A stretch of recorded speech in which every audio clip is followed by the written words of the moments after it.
Hello, my name is Matthew Smith, and this is my persuasion speech. Hello, my name is Matthew Smith, and this is my persuasion speech. I do want to show you a couple things before we get started. A switch. Most of you guys know that this is probably used a lot of times as a form of discipline, and you've probably had this applied in your life at a young age at some point or another. Another example I have here is what we consider a belt. A lot of times it's used to keep your pants up, but a lot of times as well it's used as a form of discipline. A hand may be something that may be used as a form of discipline as well. I'm sure you guys are familiar with some of these things, but there's one thing that they all have in common. They are all used as disciplinary tools. And I want to talk to you this evening about the importance of properly and consistently disciplining your children. You may have had in your childhood at a young age in your life rebelled or disobeyed in some way against your parents or those that were in authority over you, maybe a teacher, maybe somebody that has been as an authoritative figure over you in your life. You've probably disobeyed and disrespected them, and you've probably had discipline applied to you in your life. Now, I'm going to be confident and step out on a limb here and say that I feel like that we, as we are disciplined, we probably have respect for those that have disciplined us in our lives and in the past. But I also want to take a little challenge further. I want to say that now it is time that we see ourselves as the one with the responsibility to administer discipline properly and consistently, especially since we are seeing a vast decline in this very important principle. When I was a child, I was disciplined. I was spanked. I was whipped with a belt. I was whipped with a paddle even. I remember those times. Sometimes I remember some of them better than others. But as a parent now with children, I look back and I respect my parents for the discipline that they instilled in me and what they did for me. I also, as a parent, see I have a responsibility as a parent to do as my parents did for me. So, speaking as far as credibility is concerned, I'm a parent. I understand that I've been disciplined before in my life, but I've also done some research on this as well and looked up and found some very important issues to discuss here this evening. I want to discuss the need and the reason for proper and consistent discipline in children, how to apply discipline consistently, and what disciplining your children will do for them in the future. So you may ask, why is child discipline needed? There are initiatives, and I will say, in my opinion, unfortunately, there are initiatives to end corporal punishment. Spanking, whipping, paddling. There are three types of punishment. There are punishment by a teacher or a principal in a school system. There is punishment, corporal punishment, if you will, as a form of a judgment when you trespass, when you commit a crime in other countries, such as caning. And then there is, of course, what we know or are most familiar with, the types of corporal punishment by a parent or a guardian, somebody that is over us, that whips us. Those three types.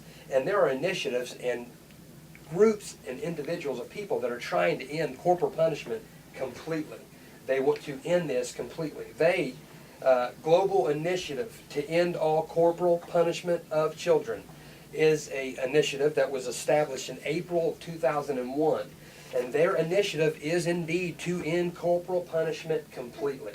They said, and I quote, that there is a growing consensus that corporal punishment breaches children's fundamental human rights. They say that you are breaching that human right. You are going against that human right by doing that. I disagree to that. I want you to understand as well that juvenile crimes have risen. In 1996, the juvenile arrest rate reached its highest level in the last 2 decades. It has declined as of recent, which is a good thing, but there are still multitudes and multitudes of juveniles that are being arrested and committing crimes to this day, simply, I believe, because there is a lack of proper and consistent discipline in our homes in this day. There was 2.11 million arrests of juveniles in 2008 alone. Those are crimes from murder to crimes of theft. There are multitudes, 2.11 million arrests for juveniles. So, these are troubling statistics to see where our youth today is heading. But what can be done in order to deter that? I believe the process of properly and consistently disciplining your children will turn this problem around. Discipline should be done consistently. Another illustration that I have, another thing I want to show you is the Bible. There are many instances. I believe a Bible is a great guidebook. It is a great book to look after, to find advice after. And we can look in the Bible that it says in Proverbs chapter 13 and verse 24, "He that spareth his rod hateth his son, but he that loveth him chasteneth," or discipline, "him betimes." The word betimes means often. If you love your child, you will discipline them. You will spank them often. Not because it's not necessary, but because they have rebelled, and it is indeed necessary. So you do it because you love them. It's a consistency issue. Whether parenting skills come naturally or we learn them through trial and error, they are accomplished by consistency, encouragement, and example. That is a statistic from a website titled All About Parenting Organization. It should be done very consistently. If you don't do it consistently, your child will not understand that form of discipline. Also, discipline should be done properly. Proverbs 22 and 6 teaches us in the Bible, "Train up a child in the way he should go. When he is old, he will not depart from it." When you train him, when you discipline him and show him consistently and properly, when he is old, he will not depart from it. That's what the scriptures actually teach us. Proverbs 22:15, another scripture, "Foolishness is bound in the heart of a child, but the rod of correction shall drive it far from him."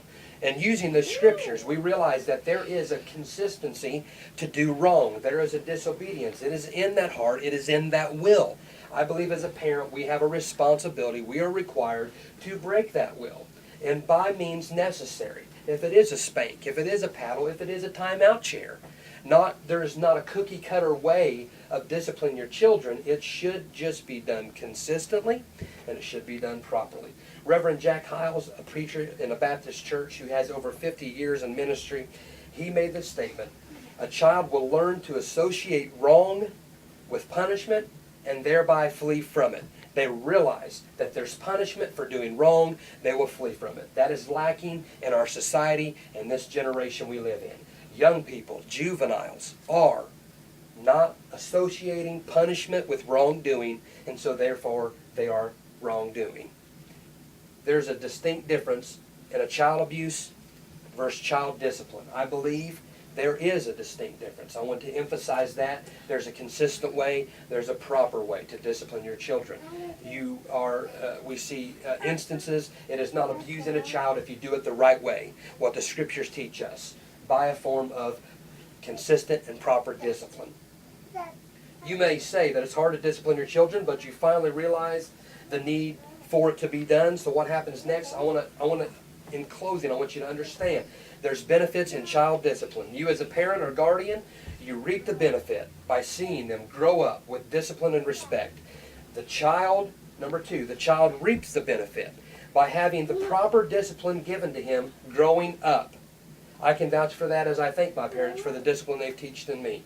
Society as a whole reaps the benefit because they have a well-disciplined, respectful individual in the world. As we come to a close, let us see the main points that were emphasized in this discussion. I have brought to your attention the lack of discipline within our youth today, what is taking place because of that. I have made a plan for moms, dads, and guardians to enforce proper discipline, and by doing this, reap the benefits that will come with it. Please realize that the generation you are raising could possibly be the greatest generation we will ever know.